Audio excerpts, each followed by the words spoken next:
الشيطان الرجيم بسم الله الرحمن الرحيم وما أرسلناك إلا كافة للناس اللهم صل على محمد وعلى آل محمد كما صليت على إبراهيم وعلى آل إبراهيم إنك حميد مجيد اللهم بارك على محمد وعلى آل محمد كما باركت على إبراهيم وعلى آل إبراهيم إنك حميد مجيد میرے نہایت ہی واجب الاحترام تشریف فرما حضرات علماء کرام، دیگر عزیز بزرگ و دوستو، آج ہمارے مرکز کا پہلا خانقاہی اجتماع الحمدللہ آپ حضرات کل سے تشریف فرما ہیں اور آہستہ آہستہ ہمارا یہ خانقاہی اجتماع اپنی کامیابیوں کو سمیٹتا ہوا اپنے اختتام کی طرف بڑھ رہا ہے۔ اللہ سے دعا ہے اللہ پاک ہمارے اس مرکز کو، ہماری خانقاہ کو اسی طرح دمکتا چمکتا شاد و آباد رکھے اور اللہ دیر تک ہمارے سروں پہ حضرت شیخ کا سایہ رکھے۔ وقت چونکہ نہایت ہی مختصر ہے، 11:30 بجے ہم نے کھانے کا اور جمعے کی تیاری کا وقفہ کرنا ہے، اور آپ حضرات جانتے ہیں، آپ کل سے دیکھ رہے ہیں کہ حضرت ہماری اسی بات پہ تربیت کر رہے ہیں کہ جو ترتیب ہو اپنی ترتیب چھوڑو، اپنا ذہن چھوڑو، جو ترتیب ملے اس پہ چلو۔ تو عنوان تھا میرا حیات النبی صلی اللہ علیہ وسلم، لیکن منٹ گنتی کے ہیں، میں اس عقیدے کو چھیڑوں گا پھر وقت چاہیے۔ بس بطور حاضری میں نے جو آیت کریمہ پڑھی ہے اس کے حوالے سے اپنی جماعت، اپنی خانقاہ، اپنے شیخ کے حوالے سے چند باتیں عرض کر کے میں بات کو ختم کروں گا۔ اہل علم فرماتے ہیں کہ نبوت کی بنیاد 2 چیزیں ہیں۔ آپ حضرات توجہ کیجئے گا، نبوت کی بنیاد 2 چیزیں ہیں۔ نمبر 1 کمال علم، نمبر 2 کمال اخلاق۔ کیا معنی؟ جو نبی بھی دنیا میں آیا وہ علم بھی لے کر آیا، وہ اخلاق بھی لے کر آیا۔ آپ کہیں گے علم اور اخلاق کیوں ضروری؟ اس لیے کہ علم راستہ دکھاتا ہے، علم روشنی کرتا ہے۔ جب علم کی روشنی ہوتی ہے پھر پتہ چلتا ہے کہ توحید کا راستہ یہ ہے، شرک کا راستہ یہ ہے۔ جب روشنی ہوتی ہے پھر پتہ چلتا ہے سنت کون سی ہے، بدعت کون سی ہے۔ جب روشنی ہوتی ہے پھر پتہ چلتا ہے حق کون سا ہے، باطل کون سا ہے۔ جب روشنی ہوتی ہے پھر پتہ چلتا ہے جنت کا راستہ کون سا ہے، جہنم کا راستہ کون سا ہے۔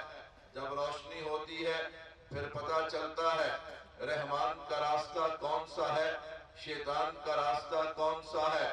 تو خیر ہر نبی علم بھی لے کے آتا ہے، ہر نبی اخلاق بھی لے کے آتا ہے۔ اچھا اخلاق کیا ہے؟ میرے اور آپ کے ہاں صرف اس کا ایک معنی اور مفہوم مشہور ہے۔ ہم کہتے ہیں کسی کے ساتھ نرمی کے ساتھ بات کر لینا، کسی کے ساتھ مسکرا کے بات کر لینا، دھیمے لہجے میں بات کر لینا، اسے اخلاق کہتے ہیں۔ میں یہ نہیں کہتا یہ اخلاق کا معنی نہیں ہے، یہ اخلاق کا مفہوم نہیں ہے، لیکن کامل معنی اور مفہوم نہیں۔ اخلاق کسے کہتے ہیں؟ اخلاق کہتے ہیں دل کی صفائی کا نام، کہ دل سے غیر نکل جائے، رب کی محبت آ جائے۔ ہاں اخلاق کسے کہتے ہیں؟ کہ دل کی بیماریاں ختم ہو جائیں، انسان حسد، بغض، کینہ ان ساری چیزوں سے اپنے دل کو پاک کر لے، تکبر، غرور سے پاک کر لے۔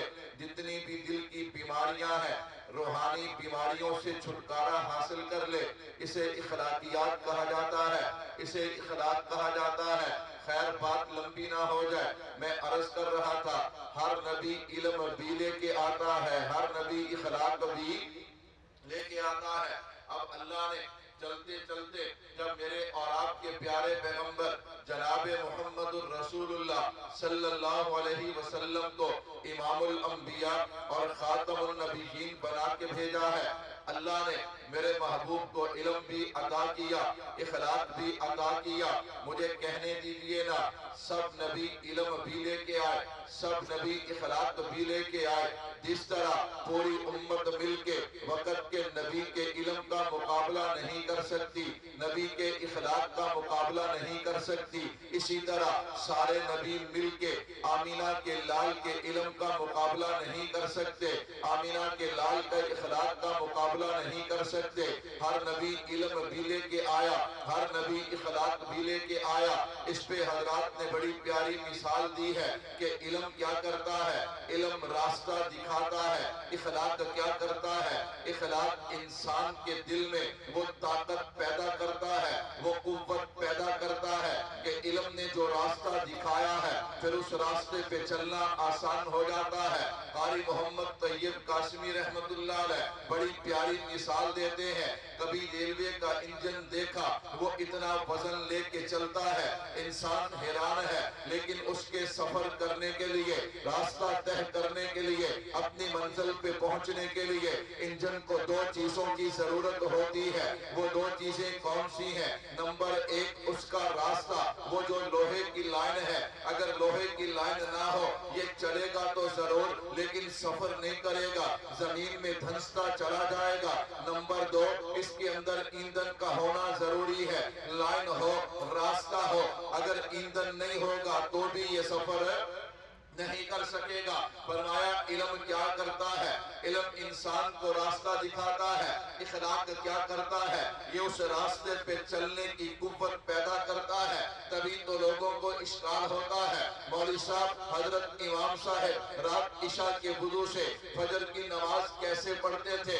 میں نے کہا میرے اور آپ کے اندر ایندھن ہے نہیں، ہمارے دلوں میں دنیا بسی ہے، ہمارے دلوں میں دنیا کی خواہشات ہیں، ہمارے دل میں وہ قوت ہی نہیں، وہ طاقت ہی نہیں جو انسان کو داعیہ دیتی ہے اس راستے پہ چلنے کا۔ تجھے اور مجھے کیسے احساس ہوگا؟ لوگ اشکال کرتے ہیں، آپ کہتے ہیں فلاں مولوی صاحب روزانہ اتنی مرتبہ درود پاک پڑھتے ہیں، وہ کیسے پڑھ لیتے ہیں؟ اتنی تلاوت کرتے ہیں، وہ کیسے کر لیتے ہیں؟ سمجھ نہیں آتا، یہ سمجھ سے بالا تر باتیں ہیں۔ میں نے کہا بھائی ہمیں سمجھ کیسے آئے؟ ہم نے اپنے دلوں پہ محنت کی نہیں ہے، ہم نے اپنے دل کی اصلاح کروائی نہیں ہے۔ جب اس پہ محنت کریں گے اس میں وہ طاقت اور قوت پیدا ہوگی، پھر اس راستے پہ دین کے ہر پہلو پہ چلنا آسان ہوگا۔ میں بات کو ختم کر رہا ہوں، میرے بھائیوں توجہ کرنا۔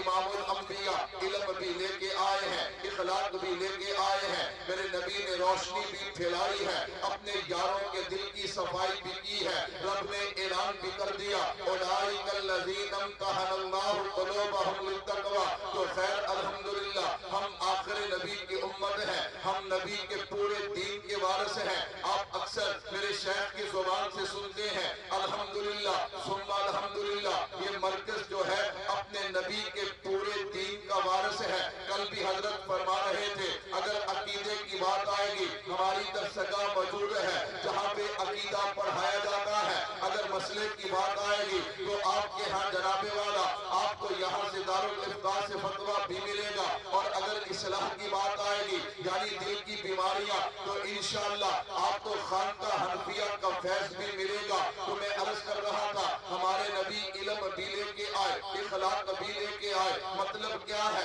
اگر میں اور آپ چاہتے ہیں ہم کامیابی کی زندگی گزاریں، اگر میں اور آپ چاہتے ہیں یہ جہاں بھی سنور جائے، ہاں قبر بھی سنور جائے، آخرت بھی سنور جائے، تو پھر ہمیں کیا کرنا ہے؟ ہمیں علم کی روشنی بھی چاہیے، ہمیں اخلاق یعنی اپنے دل کی صفائی بھی چاہیے۔ تو میں نے کہا الحمدللہ ثم الحمدللہ میرے اکابر ان دونوں چیزوں کو لے کے چلے ہیں، علم بھی لے کے چلے ہیں، اخلاق بھی لے کے چلے ہیں۔ مدارس بھی نظر آئیں گے، تبلیغی جماعت بھی نظر آئے گی، تو خانقاہیں بھی نظر آئیں گی۔ اور میں نے کہا اللہ نے میرے اکابر کو ایک طرز اور دیا ہے، ایک شان اور دی ہے۔ کبھی یوں ہوتا ہے کہ ہر محاذ پہ آپ کو ایک ایک آدمی نظر آتا ہے، اور کبھی یوں ہوتا ہے اللہ ایک ہی انسان میں یہ ساری خوبیاں جمع کر دیتے ہیں۔ تو پھر مجھے کہنے دینا وقت کو بچاتے ہوئے میں نے کہا الحمدللہ نمبر میں نے کہا میں نہیں کہتا، دنیا مانتی ہے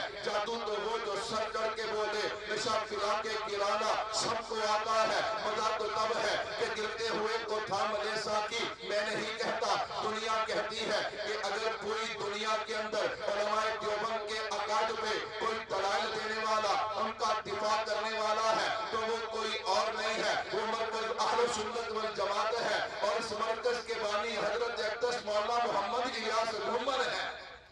میں نے کہا الحمدللہ علم پہ بھی محنت ہو رہی ہے، اس کے ساتھ ساتھ دوسری چیز جو تھی وہ اخلاقیات، الحمدللہ خانقاہ حنفیہ بھی ہے، ذکر و اذکار بھی جاری ہے۔ میں بھی جانتا ہوں، آپ بھی جانتے ہیں، جو لوگ تحریکوں میں چلنے والے ہیں، حضرت ہم پہ کتنی محنت کر رہے ہیں کہ ان کی اخلاقیات بھی ٹھیک ہو جائے، انہیں علم بھی مل جائے، تاکہ یہ اپنے نبی کے پورے دین کے وارث بن کے پھر دنیا میں دین کی محنت کریں۔ تو مجھے کہنے دینا الحمدللہ یہاں آپ کو نبی کے علم کی جھلک بھی نظر آئے گی، نبی کے اخلاقیات کی جھلک بھی نظر آئے گی۔ تو اللہ سے دعا ہے اللہ مجھے اور آپ کو اس خانقاہ کے ساتھ، اپنے مرکز کے ساتھ، اپنے شہر کے ساتھ جڑنے کی توفیق عطا فرمائے۔ وما علینا الا البلاغ۔ لا إله إلا الله، لا إله إلا الله، لا إله إلا الله، ما لنا رب سواه. لا إله إلا الله، لا إله